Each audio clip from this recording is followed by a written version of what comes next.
예수님이 말씀하시고 버가모 교회가 듣습니다. 그래서 우리가 이 시간에는 이제 매일 바꿔갈 건데 오늘은 버가모 교회 다니는 성도라고 생각하고 이 말씀을 묵상하면 어떨까 해요. 말씀하시는 예수님은 조금 아까 우리가 읽은 것처럼 좌우에 날선 검을 가지신 분, 그 오른손에 좌우에 날선 검을 가지신 분으로 이제 계시하고 계십니다. 주님의 검이 날이 서 있어요. 그래서 위험한 거죠. 위험하기도 하지만 우리는 날 섰다는 것을 위험하다고 느끼죠. 그러니까 왜 위험하다고 느낍니까? 그것이 나를 해칠지도 모른다고 생각했기 때문에. 그렇지만 그 날선 검이 날이 설수록 안전할 수 있는 것이죠. 대적하는 자를 대적하는 칼이 될 때는 그 사이에 있는 거예요. 그 검은 예리할수록 우리가 그 사이에 있어요. 우리의 대적자들을 대항하기 위한 검이기도 하죠. 그때는 안전한 장치이지만 그 검이 나를 향하게 되면 두려운 거죠. 그 중간에 항상 우리가 있는 거예요. 예수님의 검은 항상 우리 편인 것은 아닙니다. 예, 그 검이 이제 오늘 양쪽을 다 향해요. 양쪽을. 그게 이제 우리들의 삶이죠. 그 균형을 우리가 잊지 않는 게 굉장히 중요하죠. 근데 그 예수님의 그 검이 계시록 1장 16절에 보면 예수님의 입에서 나오죠. 입에서 검이 나온다고 이렇게 표현되어 있잖아요. 그 말씀이죠. 에베소서 6장이나 히브리서 4장에 하나님의 말씀이 곧 검이라고 이렇게 표현하고 있는데 어쨌거나 그 말씀이 사실은 검보다도 더 예리하죠. 말씀이 세상을 창조한 말씀이고 있는 것을 없게 하시는 말씀이고 없는 것을 있게 하시는 말씀이죠. 그러니까 우리가 그 능력을 갈수록 하나님의 말씀의 그 능력을 갈수록 점점 더 실감하게 되는 게 너무나 중요한 것 같습니다. 그러니까 우리들의 삶에 오늘 황폐함이 있어도요, 말씀이 들어오면 꽃이 피는 거예요.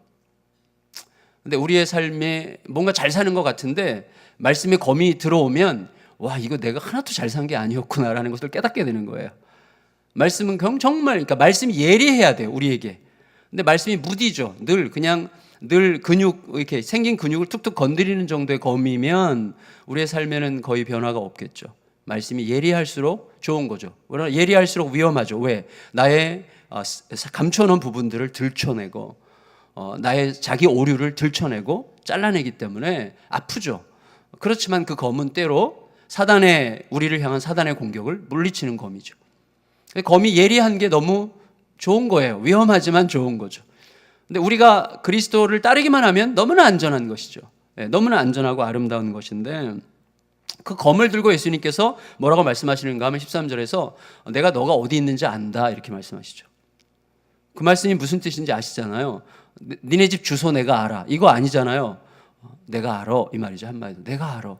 너가 지금 어떤 현실 속에 어떤 형편 속에 어떤 고통 속에 어떤 애매함 속에 어떤 불안함 속에 어떤 회의가 드는 어떤 상황 속에 어떤 의심 속에 있는지 내가 안다 이렇게 말씀하시죠. 그러면서 이게 이제 내가 너를 안다고 하는 예수님의 말씀을 잘 기억하는 게 중요해요. 왜냐하면 이후의 모든 삶에서 예수님은 나를 몰라 라고 생각하게 될 수밖에 없는 상황을 만나거든요. 우리의 삶에서 예수님 진짜 날 모르시는 것 같아. 예수님 진짜 내 형편 모르시는 것 같아. 예수님 진짜 내 현실에 대해서는 관심이 없으신 것 같아 라고 생각할 수밖에 없는 현실이 우리가 오기 때문에 내가 알고 있다라는 예수님의 말씀을 끝까지 우리의 삶의 모든 국면에 관통시키는 게 굉장히 중요해요. 절대로 잊지 않고 그 상황에서도 잊지 않는 것. 예수님 진짜 나를 아실까? 지금 막 양계장이 망할 것 같고 막 그런 상황에서도 예수님 나를 아신다는 그런 사실, 그거를 놓치지 않는 게 너무나 중요해요. 놓치지 않는 게. 그래서 예수님께서 버가모 교회 성도 여러분에게 말씀해요. 내가 안다. 내가 알고 있어. 이렇게 말씀하시면서 뭐라고 얘기하냐. 너가 있는 곳은 사탄의 권자가 있는 곳이야. 얼마나 심각한 영적 싸움이 있는 곳. 사탄의 그 헤드쿼터가 있는 거예요. 그 본부가 있는 곳이에요. 본부. 그러니까 얼마나 심하겠어요. 버가모 교회가 있는 그 버가모 지역은 사탄의 본부가 있는 곳이라고 예수님이 파악하고 계세요. 얼마나 너희가 극심한 고통을 겪고 있는지, 얼마나 힘든 고통을 겪고 있는지 내가 알고 있다 이렇게 말씀하시는 것이죠. 그리고 너가 거기서 그렇게 혹독한 환경 속에서 어떻게 믿음 지켰는지 내가 알고 있어. 그때 어떤 일이 있었어요? 거기서 이제 그들의 지도자, 버가모 교회 지도자로 보이는 안디바라고 하는 사람이 이제 죽었죠. 순교당했어요. 근데 사실은 그 당시에 도미티아누스 황제 때인데, 도미티아누스 황제 때는 가장 아주 네로 이후 가장 악랄한 그 기독교 핍박자였는데, 여러분 큐티책 오른쪽 설명에 보면 안디바가 어떻게 죽었어요? 큰 쇠솥에 던져주고 뚜껑 덮는 거예요. 밑에서 불 달구고 그 안에서 익혀 죽이는 거죠. 그 고통을 상상할 수 없겠죠. 그렇게 해서 순교를 당했는데, 그 상황에서도 너희들의 믿음을 저버리지 않은 것을 내가 알고 있다, 이렇게 말씀하세요.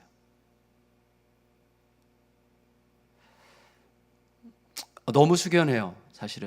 사실은 우리를 압박하면서 누군가가 니네 계속해서 이런 식으로 교회 다니면 이럴 줄 알아 하고, 이제 뭐 제가 죽어도 별로 감동은 안 하시겠지만, 우리 중에 정말 죄송해요, 제가 너무 자기 비하를 해서 제가 잡혀가서 그런 방식으로 죽고 이제 다음 차례 기다려, 이렇게 얘기하면 사실은 상당한 흔들림이 있겠죠.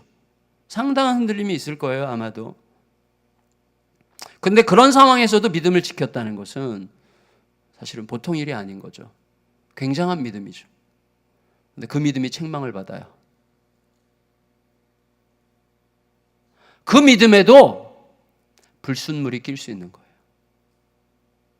그래서 너희가 믿음을 지켰다만 니골라당, 아주 거짓 교훈을, 자기 하나님의 이름을 말하는 것 같지만 거짓 교훈을 슬슬 품고 하나님의 이름으로 자기 욕망을 추구하는 자들, 이런 식으로 대략 표현하면 좋을 것 같아요. 니골라당에 대해서 정확하게 누구도 얘기하기가 쉽지 않은 것 같은데, 니골라라고 하는 또 제자가 있었잖아요.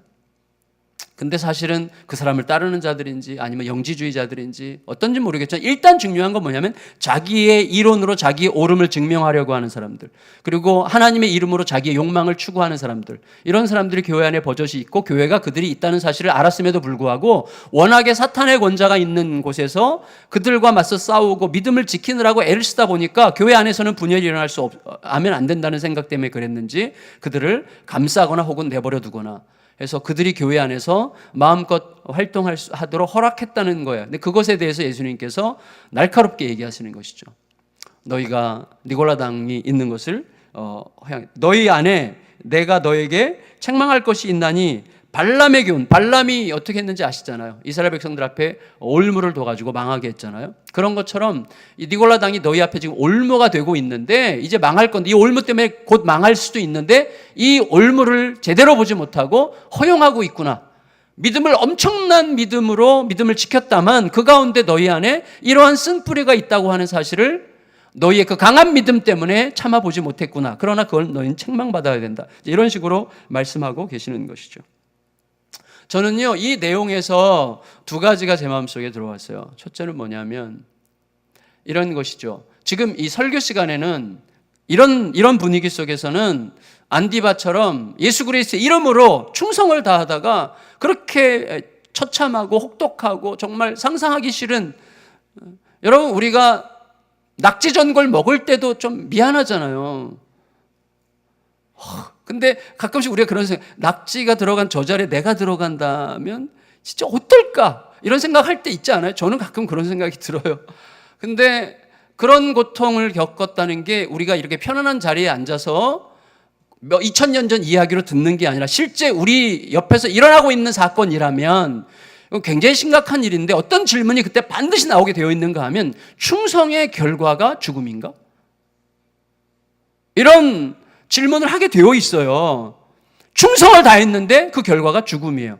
죽음을 위한 충성이에요. 충성의 결과가 고통이고 충성의 결과가 비극이에요. 충성의 결과가 죽음이에요. 그런 것에 대해서 우리가 대답을 해야 되죠. 어떻게 되는 건가? 두 번째는 뭐냐면, 야, 그렇게 좋은 믿음에도 불순물이 낀다면 도대체 어떤 믿음을 갖고 살라는 거야? 이렇게 질문하게 되는 것이죠. 이 두 가지 질문에 대해서 대답하는 방식으로 오늘 아침 잠깐만 묵상하도록 하겠는데, 첫째, 여러분, 충성의 결과가 죽음이라고 하는 거. 여러분, 자, 이런 질문, 자, 충성의 결과가 죽음이라면 이거 얼마나 이게 힘든 거예요? 우리가 늘 근데 경험하는 거예요. 예수 그리스도의 이름으로 예수의 이름답게, 예수의 이름을 붙잡은 자답게 예수님의 이름에 합당하게 행하려고 하는 자는 죽음에 해당하는 어떤 시간들을 통과하게 되어 있어요. 어제도 잠깐 말씀드린 것처럼 늘 지멋대로 살고 또 잘못은 그것이 다 하는데도 그것이 악을 쓸 때 미안해라고 해야 되는 그런 거죠. 그러니까 그런 죽음 비슷한 시간들을 통과하는 시간들이 우리에게 늘 있는데 그걸 이제 잘 분석해 볼 필요가 있는 것이죠. 충성의 결과가 죽음이라고 하는 것은 우리에게 꺼려지는 것이죠. 왜 꺼려지죠? 우리는 결과가 항상 중요한 사람들이기 때문이죠. 우리의 결과는 항상 해피엔딩이어야만 되는 거예요. 물론 해피엔딩입니다. 그리스도인의 모든 삶은 결국 해피엔딩이죠. 그러나 우리는 이 땅에서 그 해피엔딩을 여기에서 늘 실감나게 맛보기를 원해요. 물론 이 땅에서 맛볼 수도 있어요. 그러나 늘 실감나게 맛볼 수는 없어요. 그건 우리가 함부로 약속할 수 없는 것이죠. 사람에 대해서 다 잘 될 겁니다. 괜찮아, 다 잘 될 거야. 뭐 이런 노래는 사실은 위로가 되고 고마운 말이지만 사실은 어떤 때는 소위 말하는 희망 고문이 될 수 있는 것이죠. 그냥 희망을 갖게 하지만 사실은 고통은 여전히 계속되는 실체를 얘기해야 될 것 같아요. 그게 우리에게 중요한 것이죠. 자, 저의 이제 알량한 이야기, 제가 우리 교육자 셀 모임 때 고백을 했는데 저의 좀 진짜 알량한 거예요. 그래서 지금 헤롯 안디바 죽음 얘기하다가 이 얘기 하려니까 정말 제가 치사하고 유치하고 너무 알량해서 그런데 이게 도움이 될 것 같아서 이런 생각을 하는 거예요. 저에게는 심각한 주제 중에 하나인데 제가 이제 두세 달 전에 이제 커피를 안 마시기로 결정을 하고 이제 12월 말까지 안 마시고 있는데 되게 웃기죠. 이 주제 자체가 웃기죠. 왜냐하면 전에도 한번 고백했지만 제가 설교하기 전에 약간 불안해요. 설교하기 전에 약간 불안하고 약간 기분이 안 좋아요. 긴장감, 불안감 뭐 이런 게 있어서 약간 그런데 그때 카페인이 들어가면 쫙 안정이 되거든요. 그러면 아주 평화로워지고 성도 앞에 설교할 때 굉장히 여유롭게 편안하게 설교를 해요. 제가 그렇게 중독자예요. 카페인 중독자. 그래서 제가 하나님께서 어느 순간 이렇게 얘기하셨어요. 야, 너 카페인 힘으로 설교할래? 내 힘으로 설교해. 그래서 이제 그것 때문에 제가 계속 끊었다 다시 몇 달 안 마셨다 또 1년에 제가 한 3잔, 4잔 마셔요, 사실. 1년에 3, 4잔 커피를 너무 좋아하는데 커피를 마시는 게 이제 그런 현상을 저에게 주고 또 하나는 이제 소화가 안 되고 그런 것 때문인데 며칠 전에 어디 이제 청년 공동체 이제 설교를 하러 갔는데 너무 기분이 그게 달했어요. 너무 안 좋은 거, 너무. 그래서 사실은 제가 커피를 안 마신다고 약속했잖아요. 그래서 가게 가가지고 핫식스라고 있어요. 핫식스. 고농축 카페인 음료예요. 그래서 하나님 나 커피 안 마신다 그랬죠? 그리고 이제 핫식스를 마셔서 한 모금 마셨어요. 한 모금 마시고 나중에 또 그러면 또 마셔야지 그렇게 뒀는데 설교하는 중에 처음에 시작할 때는 편안하게 시작을 했는데 이제 중간부터 이게 이제 머리가 아프고 속이 안 좋고 막 진이 빠지고 하는데 하나님께서 저에게 말을 걸어오시는 것 같더라고요. 그래서 제가 설교 끝나고 이제 그 강사방에 가가지고 핫식스를 다 버렸어요. 버리고 주님 죄송해요. 그러니까 저에게 되게 알량한 거잖아요. 근데 그때 제 마음속에 결정한 게 있어요. 하나님께서 결정하게 하신 게 뭐냐면 애매함과 불안함과 그 긴장 상태에서의 그 힘겨움과 막 갑자기 증발해 버리고 싶은 마음과 어디론가 떠나고 싶고 숨고 싶은 마음과 저에게도 그런 게 있다니까요. 그런 상황 속에서도 나와 함께 있으면 안 되겠니? 이렇게 말씀해 주셨어요. 너는 왜 그런 상황이 없어야만 편안하다고 생각해? 내가 간 길이 그 길이잖아. 너가 왜 그렇게 힘들어하는가 하면 이런 상황은 나에게 있으면 안 돼.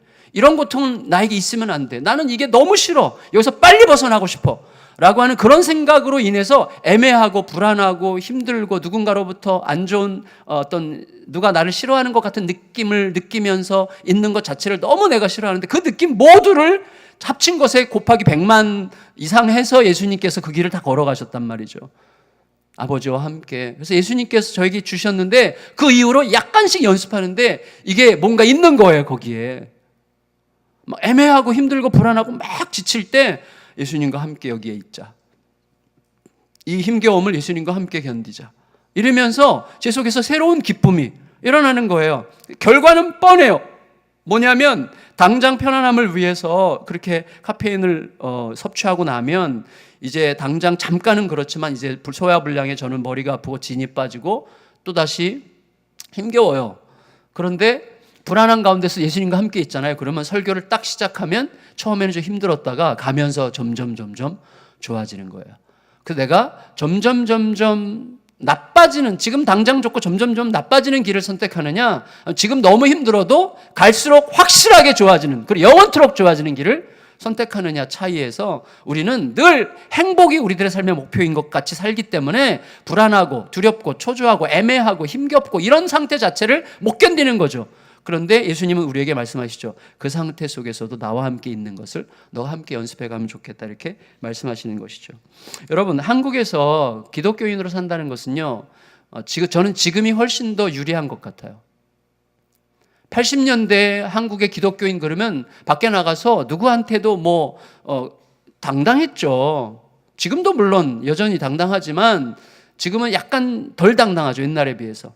그래서 회사에서도 회사 다니는 많은 크리스찬들이 자기가 교회 다닌다는 사실을 공개적으로 말하고 싶어 하지 않는 분위기가 지금 점점 커지고 있다고 하잖아요. 근데 옛날에는 안 그랬어요. 사방이 크리스찬들이고 기독교에 대한 그런 나쁜 인상들은 없었지만 기독교가 완전히 무너져가는 느낌이죠. 지금 한국 교회는 기독교의 종교화 과정 때문에 이제 계속 무너질 거예요. 계속해서 그렇게 될 거예요. 앞으로 점점 더 강력하게 그렇게 갈 건데, 우리가 진실을 잃어버리고 행복을 추구해. 기독교, 예수 그리스도를 이용해서 우리가 잘 살려고 한 것이고, 예수 그리스도를 이용해서 잘 먹고 잘 살려고 한 것이지, 예수님께 우리 자신을 드리고 그 예수님과 함께 있는 삶의 영광과 기쁨과 즐거움을 제대로 생각하지 못한 거죠. 그러니까 엉뚱한 길을 가가지고 예수님 이용하고 신앙의 이름으로 잘 살려고 하는 길만 선택하다가 보니까 세상에 대해서 잘 사는 게 장땡이야. 그러니까 속이기도 하고, 속이는 자 1위가 크리스찬이고, 남 등쳐먹고, 그리고 막 악쓰고, 이기적이고, 자기들밖에 모르고, 이런 식으로 이제 평가가 이미 된 거잖아요. 근데 지금이 전 유리한 것 같아요. 훨씬 더 영적으로. 80년대보다 90, 지금 우리가 슬퍼할 일이 하나도 안 해요. 지금 걸러지고 있는 중이죠. 너희가 진짜라면, 우리가 진짜 그리스도를 진짜로 알고 있다면, 그리스도가 우리에게 진실이라면, 이런 것들을 우리 계속 질문해 오는 시간을 우리가 보내고 있기 때문에 저는 지금부터 계속해서 너무나 좋은 시간을 우리가 가고 있을 거다, 이런 생각을 이제 하게 돼요. 여러분 생각해 보세요. 우리는 지금 고통이 오면 도망가는데, 우리 팔라쉬 형제, 우리 교회 그 인도에서 온 형제, 그 형제가 사는 마을은요, 크리스천 비율이 0. 몇 %밖에 안 돼요. 거기서는요, 크리스찬들이 쉽게 죽어요. 힌두교도들에 의해서, 이슬람 교도들에 의해서, 양쪽에서 공격받아서 쉽게 죽어요. 이 형제가 목사 안수를 받고 가서 목회하다가 그날 사망할지도 몰라요. 그런 위험 속에서 목사가 되겠다고 여기 와서 지금 공부하고 있는 거예요. 아내랑 아이를 거기다 두고. 사실은 그 형제가 우리 곁에 있어요. 우리랑 완전히 다른 차원이거든요. 이집트에서 크리스찬으로 산다는 것은요, 언제 죽을지 모르는 거. 길을 가다가 그냥 맞아 죽을 수 있고요. 이집트에서 많은 무슬림들이 둘러싸고 하나를 막 때려 죽여요. 그런 상황 속에서 크리스찬의 삶을 사는 사람들이 지금 있어요. 근데 그가 돌이키면 그런 고통을 당하지 않아도 돼요. 북한에서도 마찬가지죠. 돌이키면 그런 고통을 당하지 않아도 되는 거예요. 그런데 안 돌이켜요. 왜? 뭐가 거기에 답이 없다는 것을 너무나 확실히 알았기 때문이에요. 너무나 확실히 알았기 때문이에요. 초대교회 성도들이 그렇게 많은 압박과 고통이 있었음에도 불구하고 그 길을 갈 수밖에 없는 거예요. 우리는 현실적으로 편안함과 안전함을 예수님께서 보장해 주시는 것 같기 때문에 어쩌면 따르는지도 몰라요, 지금. 그래서 저의 사고방식과 지금 서너 명 앉혀놓고 목회하는 목사님들의 사고방식이 다를 수밖에 없어요. 그래서 이분들의 입장에서 어떻게 내가 잊지 않고 가야 되는가 하는 것에 대해서 의도적으로 생각하지 않으면 안 되는 거예요. 나도 모르게 내 사고방식이 굉장히 이미 배부른 자로서 사고하기 시작할 수 있는 거죠. 무서운 거죠. 굉장히 무서운 거죠. 어쨌거나 여러분, 분명한 거예요. 죽음, 전쟁 같은 삶, 고통은 나쁜 거예요. 생명, 평화로운 삶, 안식은 좋은 거예요. 이건 맞는 거예요. 우리는 죽음을 좋아하지 않고, 저도 죽음을 좋아하지 않습니다. 전쟁 같은 삶을 좋아하지 않습니다. 고통을 좋아하지 않습니다. 오히려 생명이 아름답고, 그리고 평화로운 삶이 좋은 거고, 안식이 좋은 거죠. 근데 문제는 뭐예요? 죽음을 통해 생명이 오고, 전쟁을 통해 평화가 오고, 그리고 고통을 통해 안식이 오는 거예요. 왜? 이 땅이 망가졌기 때문이죠. 수술을 해야 되는 거예요. 근데 우리는 고통 없는 평화를 원하죠. 전쟁 없는 평화를 원하죠. 고통 없는 안식을 원하죠. 그러니까 고통이 오면 고통 없는 안식의 길을 찾아서 막 배회하는 거죠. 그게 우리가 소위 얘기하는 방황이에요. 하나님께 삐졌다 이렇게 얘기하는 거죠. 여러분, 그래서 우리가 정말 깊이 생각해야 되는데, 제가 얼마 전에 아주 누가 따뜻한 영화라고 그래서 2편을 제가 시리즈로 봤어요. 플립이라고 하는 아주 어릴 때 막 그 천진한 풋사랑에 대한 아주 서정적으로 따뜻한 영화인데 하나, 또 하나는 그 아름다운 세상이라는 또 이것도 어린이 영화예요. 어린이. 아주 꼬맹이, 초등학교 3학년, 4학년짜리 꼬맹이가 이제 담임 선생님이 새로 부임하신 담임 선생님이 이게 칠판에다 이렇게 한마디를 썼어요. 세상을 변화시키는 사람이 되기를 바란다. 그리고 즉시 행동에 옮겨라. 이렇게 이제 이렇게 칠판에다 썼어요. 근데 반 아이들이 한 10대 명, 20여 명 되는 반 아이들이 이렇게 듣는데 트레버라고 하는 꼬맹이의 가슴에 꽂혔어요. 그 말이. 꽂혔어요. 그래서 그날부터 그걸 세상을 바꾸는 일을 위해서 실천하는 거예요. 그래서 자기 엄마가 외로워 보여서 자기 엄마를, 자기 선생님이 약간 화상을 입어서 얼굴에 흉터가 있는데 선생님이 좀 좋아 보였어. 너무 멋있어 보였어. 그 선생님도. 자기 엄마가 너무 외로워 보여서 선생님과 자기 엄마를 소개시켜주고 사귀라고. 그러니까 서로 이제 따뜻함을 누리라고 그렇게 하고, 또 이제 그 마을에